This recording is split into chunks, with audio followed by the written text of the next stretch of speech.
Right, this is Davos 2018. We have with us one of the people who's been a real motivating factor in pushing the India strategy at Davos for more years than I can recount, Chandrababu Naidu. You, sir, I have to say, were one of the first darlings of Davos, one of the first Indian politicians to make an impact out here. The voters in Andhra Pradesh at that time may not have liked all the reforms you were doing, but here at Davos they were deeply impressed. So I just wanted to ask you, what is it that you think the Prime Minister should be saying at Davos in about 1 hour from now? Now, this is a very good occasion for India, first of its kind. First time, Indian Prime Minister is addressing plenary session. Yeah. Never before. After 22 years, he visited again as Prime Minister of India. Yeah. We are very happy for that. And also, India is having so many things to communicate and also network. All these things, PM is going to today is going to do all these things. I am very happy. For the last 14 times I visited here. You've been here 14 times, right? That's why you can sit out here with the snow without a sweat, the coat. Are you sure you're not cold? No, inner support is there. Inner support is there. Okay, so 14 years you have come to Davos because you understood the importance of Davos. Why is it that it took time to persuade Indian Prime Ministers to come? It was partly the clash of the Republic Day. 26 used to always be an issue and they would have to get back.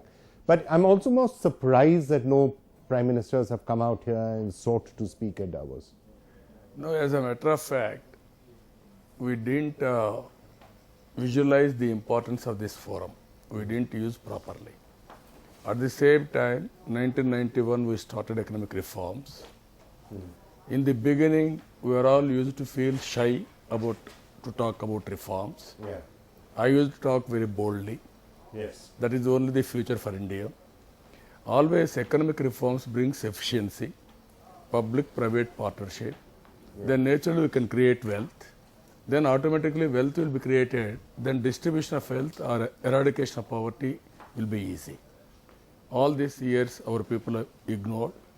But first time our Honorable Prime Minister is visiting. It will go a long way in India's development.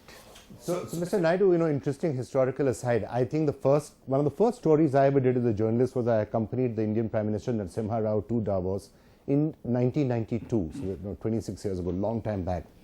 And the contrast is major. Unfortunately, Davos does have a hierarchical system, almost like a caste system. And there are prime ministers and heads of state who wander around the Congress Center with no one paying them too much attention. They get maybe one session here, one session there. No one is really paying them attention. It often happens to Pakistani prime ministers, unfortunately. Mr. Narasimha Rao at that time was somewhat like that. India was very much on the outside, nose to the window, trying to look inside. So it's a matter of a lot of pride for us as Indians that now it's a very different situation. The plenary session and a welcoming address in India center stage. Not only that, we are raising our voice with a louder voice. Earlier, our people used to feel shy. Yeah. Now, on international platform, our Prime Minister is talking and also is putting nation on the global scenario. Earlier, all Prime Ministers, Indian politicians used to feel shy for various reasons. And at the same time, that was the beginning. P.V. Narasimha Rao visited here. Yeah. Today, we have done so many things. World is the start of reform. At that time, the economy was in a terrible shape. So you can understand why nobody was paying attention to it. Today, though, there is still something which I think the Prime Minister may want to address in his speech. And that is, everyone gets the potential of India. There's no other country like India with 1.3 billion people, the potential to grow for 10, 20, 30 years. But there are still question marks and doubts that people have. So do you think he should try and address those doubts? And I know you have concerns for ABC reasons. This is what I'm going to try and do about them. No, what I'm saying, for any country, there will be some considerations for that country's sake or political compulsions. But today, I'm very happy India is moving very fast. So many reforms we have initiated. It is going to give rich dividends in course of time. Yeah. Second one, no other country is having this type of advantages. One is demographic dividend. Technology, we are very strong. Demographic dividend may not always work well if jobs aren't there. No, but I'm saying, 100% you are right. But always there is a strength. How to use that strength, that is important. No other country is having that advantage. Market, biggest market. Yeah. So with all these things, India is positioned now in a comfortable position, but always you have to make use of it. So if you had to advise the Prime Minister in his speech, as I'm sure you have, because nobody knows Davos better than you do, what should you think are some of the themes that he should be talking about? Should he repeat should he be talking about the strength of India and the opportunities in India, or do you think people pretty much know that and he should go beyond it? No, what I'm saying, in India, consistency of policies. That's a very important point. PM is always insisting that. Ease of doing business. That also India is moving very fast. These two, another things anyway, policies, all these things, even states are competing. Yeah. I am very happy. We are ease of doing business, we are number one. I am benchmarking now top 5 in the world. How to do that? You mean Andhra specifically. So let me just see with the points that you made. So you said talk about competition, talk about the fact that states are competing with each other, talk about ease of doing business, but above all, talk about consistency of policy. Yes. And you think that's the main thing he should say? They are all the main things. And I tell you why I think that is particularly important, what you just said. And I would agree with you 100%, because when you're talking to, we in India have a certain view about how things are going. When you come to Davos, you see what others are saying. Big concern they have is on things like policy flip-flops. Vodafone, for example, retrospective tax, it absolutely destroyed, the India story here at Davos for 2 or 3 years. Tax terrorism was another example of that. Nobody likes it. And that continues, that some would say continues to happen, with foreign companies having tax cases put on that. What can the Prime Minister say which will reassure CEOs and reassure the others listening? No, even yesterday he had a global CEOs meeting. I also attended. He gave very clearly message. He met all CEOs. He gave a time for everybody to express what they are expecting from India. Finally, he summed up very well. Same thing, if you assure global market, and then I'm confident people will come. Yeah.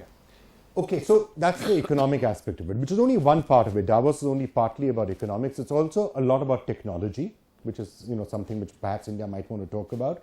It's also the fourth industrial revolution, which is really emanated from here, and it's about geopolitics. We are going to be later this week seeing speeches from Theresa May, from Macron, from Trudeau today. Donald Trump is going to be speaking here. From a geopolitical point of view, what do you think the Prime Minister should say? No, India is very strong on its own policy. That he has to maintain that consistency. That is what I am thinking. And at the same time, India is emerging now as a major developing country because of size of population and also leadership quality. Now I am confident he is very mature, he is very strategic, he will deal it. So he'll almost certainly talk about some of the things like the social campaigns that he's been doing and the rest of it. He may well talk about the environment, I think. The Indian leadership in solar, with so much concern about climate change and issues like that, that might be something that he touches upon, that India is now playing a leadership role in that. No, yesterday also he touched all these points, which are all present, relevant to the global community. He is talking all these issues. Do you think it's going to mention terrorism may well come up? Do you think I don't suppose it will be customary for him to talk about any specific country like China or Pakistan? No, always there will be strategy. He is aware of it. Yes, aware of it. Speeches in Hindi we understand, which is interesting because he's more comfortable in Hindi. But I guess, here there's something to be said for speaking in English so that everyone understands it more clearly than a translator speaking. Do you think Hindi is the right thing to do? No, which is comfortable to communicate is important. Yeah. At the end of the day, all global leaders, if you can see, majority are not speaking English. Yeah. Even the Chinese Premier spoke in Chinese last year. That's what I'm saying. Even they know, they will talk their own language. Right. So there's no harm in that. There's no harm. Nothing to worry. All right, sir. So significant speech and your expectations are high from it? And also this is a very, according to me, technology with fourth industrial revolution. And also India is now emerging as a giant, so many advantages. At this time, he has come here to address. That the first time Indian Prime Minister is addressing the plenary session.